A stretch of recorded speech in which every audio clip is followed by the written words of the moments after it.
नमस्कार दोस्तों, ये वीडियो वैसे तो जनवरी में बननी चाहिए थी कि बेस्ट कैटेगरी विनर कौन रहे हैं। और जब हम एक मतलब अवार्ड वाली बात करते हैं कि इस लार्ज कैप कैटेगरी में सबसे अच्छा कौन रहा, मिड में कौन रहा, जो भी हम सारी की सारी बातें करते हैं, तो ये बातें जनवरी में ज़्यादा बढ़िया लगती है। लेकिन इस सीरीज़ में हमने ये भी बताना था कि कौन सी कैटेगरीज हैं जो हमारे पास ओवरऑल होनी चाहिए और वो इस साल विनर रही हैं और क्यों रही हैं, उनके बारे में बात करेंगे।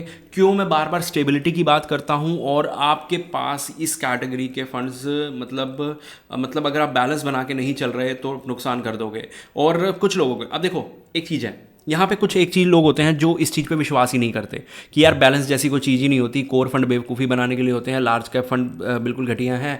हम तो एक इंसान की ऐसे की सुन के आए हैं जिसने 12th में पढ़ा था, ठीक है। उसके बाद बेशक उस बंदे ने पढ़ाई ना करी हो, लेकिन उसने 12th में जरूर पढ़ा था कि स्मॉल कैप सबसे अच्छे होते हैं, तो हम तो स्मॉल कैप लेंगे। तो वहाँ पे मैं जाना ही नहीं चाहूँगा। हम बात उन लोगों की करना चाहेंगे जो सच में इस बैलेंस को समझना चाहते हैं कि ये बैलेंस कैसे बनता है कोर और सैटेलाइट का, और कौन सी कैटेगरीज में आपको बताने वाला हूँ जिन्होंने ज़बरदस्त काम किया है। अब देखो यहाँ पे अब बहुत से लोग वो भी होंगे जिनको लगता है कि यार हम समझना तो चाहते हैं लेकिन हमारे पास टाइम नहीं है, नॉलेज नहीं है। तो स्क्रीन पे नंबर है, आपका पोर्टफोलियो हम मैनेज करेंगे, आपके पोर्टफोलियो में बैलेंस हम बना के देंगे, वेल्थ हम जनरेट करके देंगे, और बढ़िया से बढ़िया जो आप शायद खुद ना कर पाएँ। और खुद ना क्यों क्यों नहीं कर पाएँ, क्योंकि दो चीज़ें हैं, टाइम और नॉलेज अगर नहीं है तो आप कहीं ना कहीं मतलब नॉर्मल जो रिटर्न्स आप जनरेट कर सकते हो वो नहीं कर पाओगे। और सबसे बड़ा रिस्क मैनेजमेंट नहीं होगी। रिस्क मैनेजमेंट नहीं होगी तो ऑब्वियस सी बात है, जहाँ 15 बन सकते थे वहाँ 12 बनेंगे। तो ये चीज़ है, हम कोशिश यही करते हैं कि बेटर से बेटर रिस्क मैनेजमेंट आपको दे सके। स्क्रीन पे नंबर है, एक फ़ोन कॉल कुछ भी नहीं जाता, कनेक्ट कर सकते हैं। आपको फ़ोन कॉल नहीं करनी है, आप जस्ट अपना SIP अमाउंट ड्रॉप कीजिए, कॉल हम करेंगे, ठीक है। अब ज़्यादा टाइम नहीं लूँगा, स्क्रीन पे चलते हैं। यहाँ पे आप देखो सबसे बेहतरीन कैटेगरी, हर कैटेगरी में कौन कौन सा फंड सबसे बेहतरीन रहा है। ऊपर सबसे पहले लार्ज कैप में 14%, 14.38 ये रिटर्न्स निकाले हैं ICICI prudential large and mid cap fund ने, जो कि बहुत ज़बरदस्त है, ठीक है। उसके बाद ICICI प्रूडेंशियल वैल्यू फंड ने 14.31 निकाले हैं। अब सारे ICICI की क्यों आपको यहाँ दिख रहे हैं, क्योंकि एक मतलब होता है कि जिनकी स्ट्रैटेजी कुछ चल जाती है, इसलिए मैं बोलता हूँ एक कैटेगरी के सभी म्यूचुअल फंड आपको बहुत नुकसान दे देंगे। रीज़न, क्योंकि 2025 अगर ICICI का रहा है तो उसके बाद 2030 में टाइम आएगा दोबारा इनका। तब तक मैं वेट करता रहूँगा कि अगर मेरे पास सारे ICICI के फंड है तो चलो दोबारा रिटर्न, अच्छे रिटर्न्स ये तब देंगे। और बीच में ऐसा टाइम भी आ सकता है जब पूरी मार्केट रिटर्न दे रही है और ICICI के फंड्स ना दे।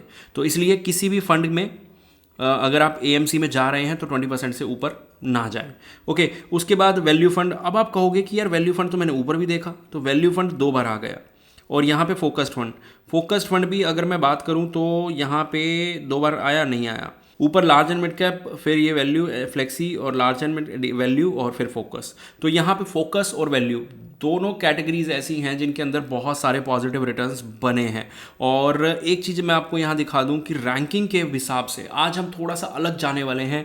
क्यों जाने वाले हैं, क्योंकि हम सिर्फ रैंकिंग के हिसाब से देखने वाले हैं कि किसके अंदर रिटर्न्स ज़्यादा बने हैं। तो रैंकिंग हमेशा पे टॉप पे रहा है, कौन रहा है, ICICI प्रूडेंशियल। लेकिन इस रैंकिंग के हिसाब से एनुअल रैंकिंग देखना भी बहुत ज़रूरी होती है। अब एनुअल के अंदर जाऊंगा तो फिर एक पर ईयर का देखना पड़ेगा, फिर आपको समझाना पड़ेगा।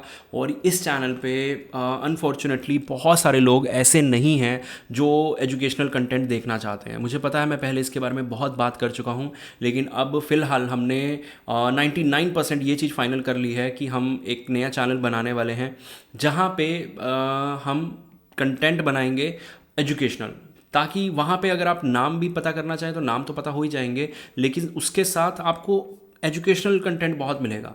उसके पीछे की कहानी, उसके पीछे के नंबर, सब चीज़ों के बारे में बात होगी। ऐसा नहीं कि डेटा उठाया, उसके पीछे 2-4 चीज़ें बताई और ख़त्म कर दी बात।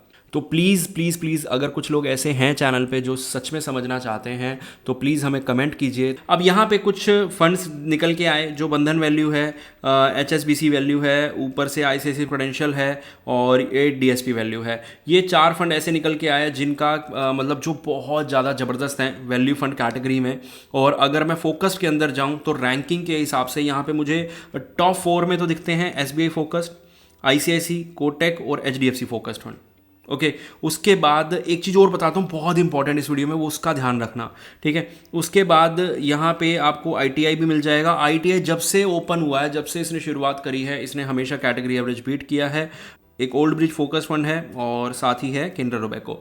अब ये सारे फंड मेन तो आप टॉप 4 पे ही फोकस रखो, नीचे जाओ ही मत मेरे हिसाब से तो।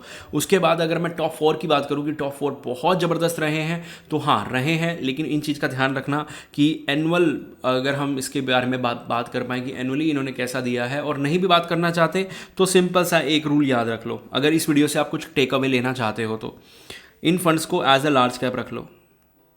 ये इस वीडियो का बहुत बड़ा टेक अवे है जो कोई भी आपको शायद नहीं बताता। आप कितनी भी वीडियोस देख लो, ये चीज़ कोई भी नहीं आपको बोलेगा कि आप लार्ज कैप मत लो, लेकिन लार्ज कैप को फिल करने के लिए आप कोई वैल्यू फंड ले लो और फोकस फंड ले लो। इससे क्या होगा, इन्वेस्टमेंट स्टाइल चेंज हो जाएगा, लेकिन स्टॉक्स लार्ज कैप रहेंगे।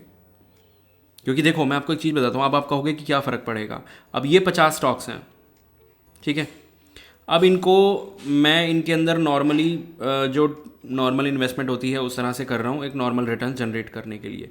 लेकिन अगर मैं इनके अंदर वैल्यू स्टाइल इन्वेस्टमेंट कर रहा हूँ या ग्रोथ कर रहा हूँ, ठीक है, और ग्रोथ में मैं कुछ फंड्स छोड़ भी दूंगा, छोड़ तो आप यहाँ भी सकते हो, लेकिन यहाँ पे थोड़ा सा हम फोकस रह जाते हैं और उन 30 पे ही फोकस रहता है जो टॉप होते हैं। तो जो नॉइस होता है ना, नॉइस का मतलब जो रिटर्न हमारा ख़राब कर सकते हैं या जहाँ हम डाउटफुल होते हैं, तो वो वाले स्टॉक्स हट जाते हैं, जिस वजह से नैरो डाउन होती हैं चीज़ें और रिटर्न्स ज़्यादा बनने के चांसेस बन जाते हैं।